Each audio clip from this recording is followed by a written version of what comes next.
আমি মনোহর সরকার, আমি লন্ডন ভিত্তিক রাজনীতি করি, জাতীয়তাবাদী দলের জিয়া পরিষদের ভাইস প্রেসিডেন্ট এবং বাংলাদেশে থাকতেও আমি ছাত্র দলের নেতা ছিলাম, ছাত্র দলের সাংগঠনিক সম্পাদক ছিলাম কোতোয়ালি রাশিদ নম্বর ওয়ার্ডে। এনিহাও আমাদের এই যে 16-17 বছর যে আমরা দেখেছি, আমাদের এই যে বর্ষীয় নেতৃবৃন্দ এখানে আছেন, সবাই মিলে আমরা দেখছি কতটা একপেশি রাজনীতি এই দেশে ছিল এবং কতটা বাকস্বাধীনতা আমরা পেতাম না, এবং এই যে চর্চাটা ছিল সেটা থেকে আমরা মুক্তি পেয়েছি আলহামদুলিল্লাহ। আমাদের প্রধানমন্ত্রী, আমাদের দেশ নেত্রী বেগম খালেদা জিয়া বর্তমানে লন্ডনে অবস্থান করছেন। তিনি খুবই আগের থেকে অনেক সুস্থ, আমি দেখে এসেছি। উনি এখন মাশাআল্লাহ একা হাঁটতে পারেন এবং অন্যান্য কাজগুলো সম্পাদন করতে পারেন এবং উনি খুব সুস্থ আছেন। দোয়া করবেন সবাই দেশবাসীর কাছে। আমাদের আজকের ইফতার মাহফিল ছিল আমাদের শহীদ রাষ্ট্রপতি জিয়া রহমানের আত্মত্যাগের এই যে আমাদের মাগফিরাত কামনা এবং আমাদের দেশ নেত্রী বেগম খালেদা জিয়ার জন্য সুস্থতা কামনা করি।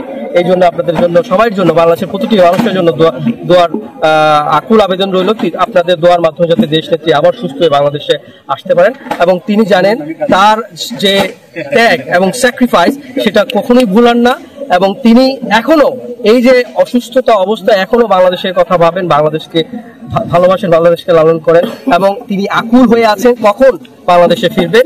তো ইনশাল্লাহ সব অতি সত্বর বাংলাদেশে আমাদের নেত্রী আসবেন। আমাদের জনাব তারেক রহমান তিনিও আকুল হয়ে আছেন, তিনিও টেকনিক্যালি রেডি এবং ইনশাল্লাহ অতি সত্বর বাংলাদেশে আসবেন। আমরা এই যে আমি মনোহর সরকার গত 8 বছর বাংলাদেশে আসতে পারিনি, আমাকে ব্ল্যাক লিস্টে রাখা হয়েছিল আমার এই কার্যক্রম। যখন আমরা বিদেশে লন্ডনে, ইউরোপে যখন আমরা রাজনীতি করি, আমাদের যে European parliament, Italian parliament, France পার্লামেন্টে যখন আমরা আমাদের এই ফ্যাসিলিটির সরকারের বিরুদ্ধে যখন আমরা স্মারকলিপি দেই, সেখান থেকে আমাদেরকে ব্ল্যাক লাইনে আমাকে, আমাদের এই যে যুক্তরাজ্যের ইয়ে ছিল আমাদের নাসির ভাই, এরকম অনেক শত শত নেতা আমরা বাংলাদেশে আসতে পারিনি বিগত 8-9 বছর।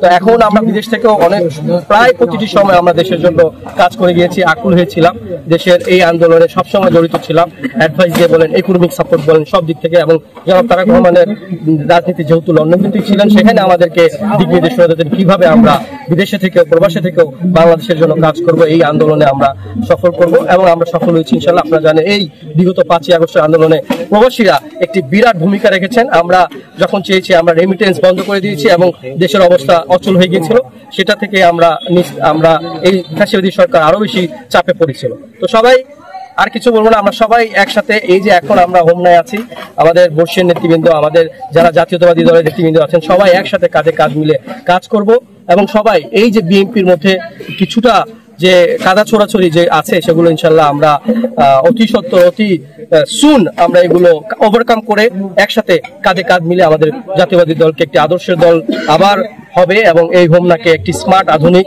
সমৃদ্ধিশীল হোমনা আমরা তৈরি করবো ইনশাল্লাহ। ধন্যবাদ সবাইকে।